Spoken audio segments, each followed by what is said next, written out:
Assalamualaikum warahmatullahi wabarakatuh. Perkenalkan, kami dari kelompok 6 akan mempresentasikan sebuah kasus, yaitu kasus Ferdy Sambo tentang pembunuhan Brigadir Joshua. Nah, seperti yang kita ketahui semua, kasus ini terjadi pada tanggal 8 Juli 2022 di kediaman Ferdy Sambo sendiri yang berlokasi di Kompleks Polri, Durian 3, Jakarta Selatan. Awalnya Polri menyampaikan bahwa Brigadir J wafat akibat adegan baku tembak dengan Baradae. Namun, kejanggalan terjadi ketika keluarga Brigadir Joshua menemukan luka-luka yang tidak wajar di tubuh sang korban. Penyelidikan lebih lanjut mengungkap bahwa baku tembak tersebut adalah sebuah rekayasa. Pada 9 Agustus, Ferdy Sambo ditetapkan sebagai tersangka akibat pembunuhan berencana terhadap Brigadir Joshua. Baradae mengaku diperintah oleh Ferdy Sambo untuk menembak sang korban. Kasus ini melibatkan banyak pihak, termasuk upaya penghalangan penyelidikan dan manipulatif barang bukti.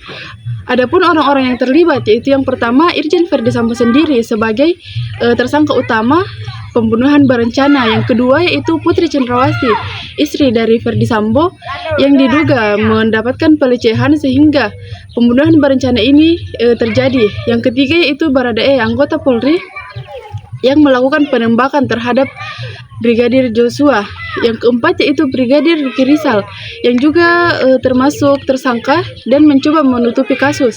Yang terakhir yaitu Kombes Pol Hendri Kurniawan, yang juga menjadi tersangka dalam kasus ini karena dia berusaha untuk menutupi kejadian dan memanipulasi fakta-fakta di lapangan.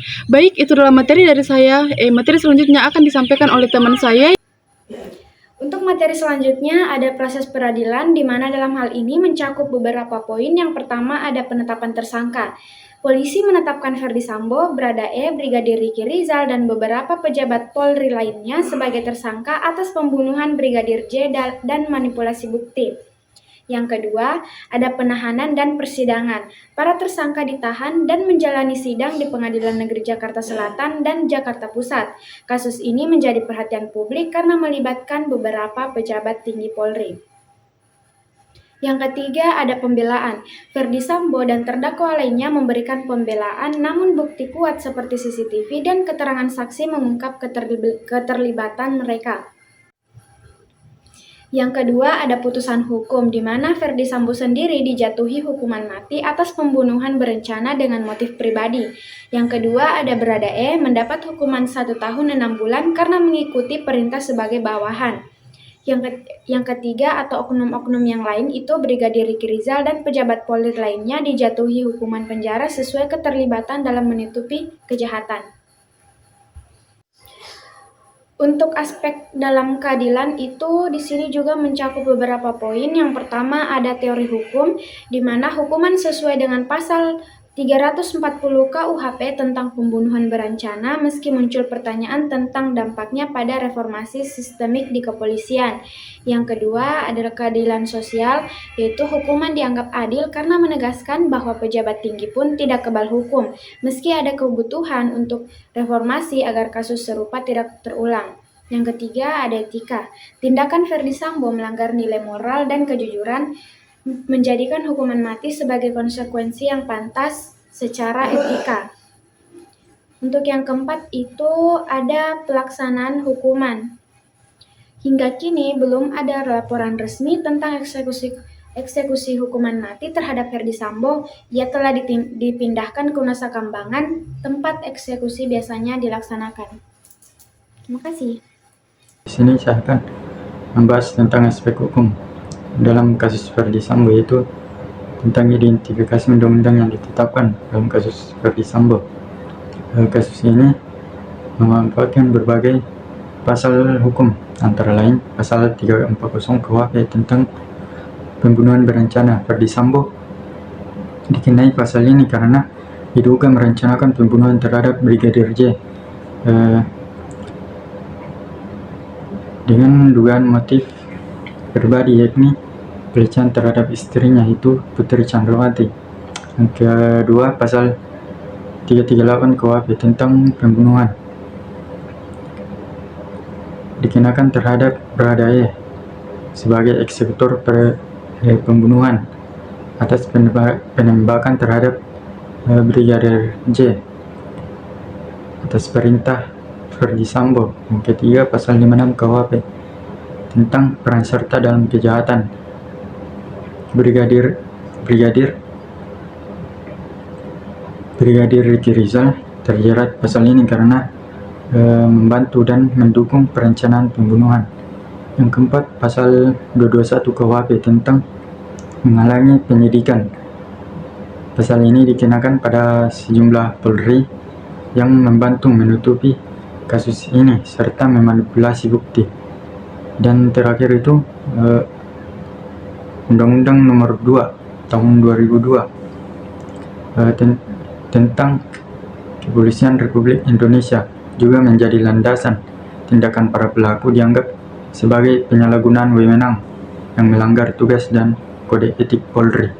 Pada kesempatan kali ini saya akan menjelaskan di bagian rekomendasi.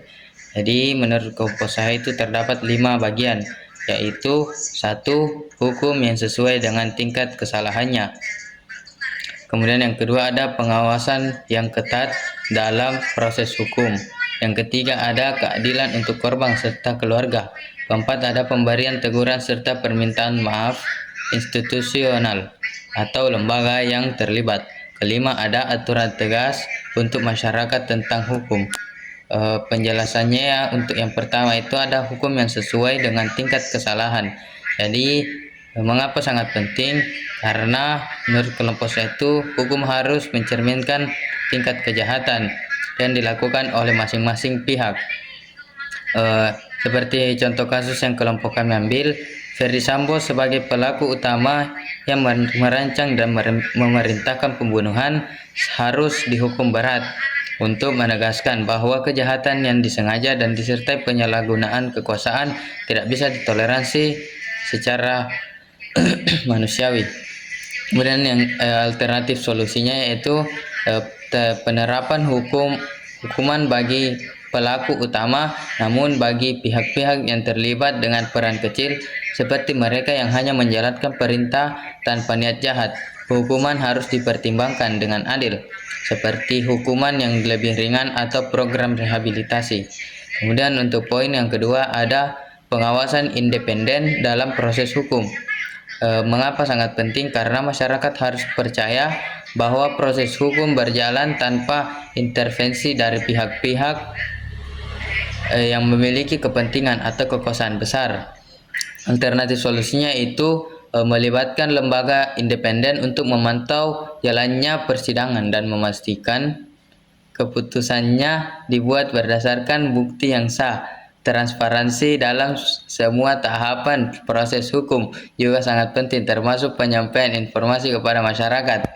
Yang ketiga ada keadilan untuk korban dan keluarga. Mengapa penting? Karena keadilan tidak hanya soal menghukum pelaku, tetapi juga memperhatikan hak korban dan keluarganya. Tanpa pemulihan untuk korban, penegakan hukum akan terasa tidak lengkap. Alternatif solusinya yaitu menyediakan dukungan finansial, hukum dan psikologis bagi keluarga korban, serta memberi mereka ruang untuk menyampaikan suara di persidangan dan melibatkan dalam pengambilan keputusan yang terkait kompensasi atau tindak lanjut kasus. Yang keempat ada teguran atau permintaan maaf institusional. Mengapa penting?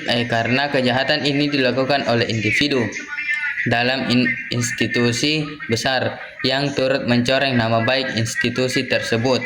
Langkah pemulihan harus dilakukan untuk mengembalikan kepercayaan masyarakat terhadap institusi kepolisian. Untuk alternatif solusinya yaitu kepolisian harus meminta maaf secara terbuka kepada keluarga korban dan masyarakat, dan melakukan perbaikan nyata seperti revisi prosedur kerja dan komitmen terhadap transparansi hukum. Yang kelima ada pesan tegas untuk masyarakat. Jadi pesan tegas ini sangat penting karena kasus ini harus menjadi contoh bahwa penyalahgunaan kekuasaan memiliki konsekuensi yang berat. Hal ini juga memberikan efek jera bagi aparat lain yang mungkin berniat melakukan pelanggaran serupa. Alternatif solusi yaitu menyampaikan pesan kepada publik bahwa hukum berlaku untuk semua kalangan dan berlaku di mana saja, termasuk pejabat tinggi. Proses ini harus dikomunikasikan secara efektif untuk membangun kembali kepercayaan masyarakat terhadap sistem hukum. Kemudian yang mencerminkan penegakan hukum yang berkeadilan adalah kombinasi dari satu, hukum yang tegas dan adil bagi pelaku berdasarkan perannya. Kemudian yang kedua ada transparansi dan pengakuan independen dalam proses. Yang ketiga ada pemulihan bagi korban dan keluarganya. Keempat ada reformasi institusi kepolisian untuk mencegah kasus serupa. Yang kelima ada pendekatan keadilan restoratif yang memperbaiki hubungan antara masyarakat, korban, dan institusi hukum. Dengan demikian, pendekatan ini hukum tidak hanya menegakkan keadilan untuk satu kasus, tetapi juga mencegah pelanggaran hukum serupa di masa depan. Mungkin hanya itu yang dapat saya sampaikan. Kurang dan lebihnya mohon maaf. Assalamualaikum warahmatullahi wabarakatuh.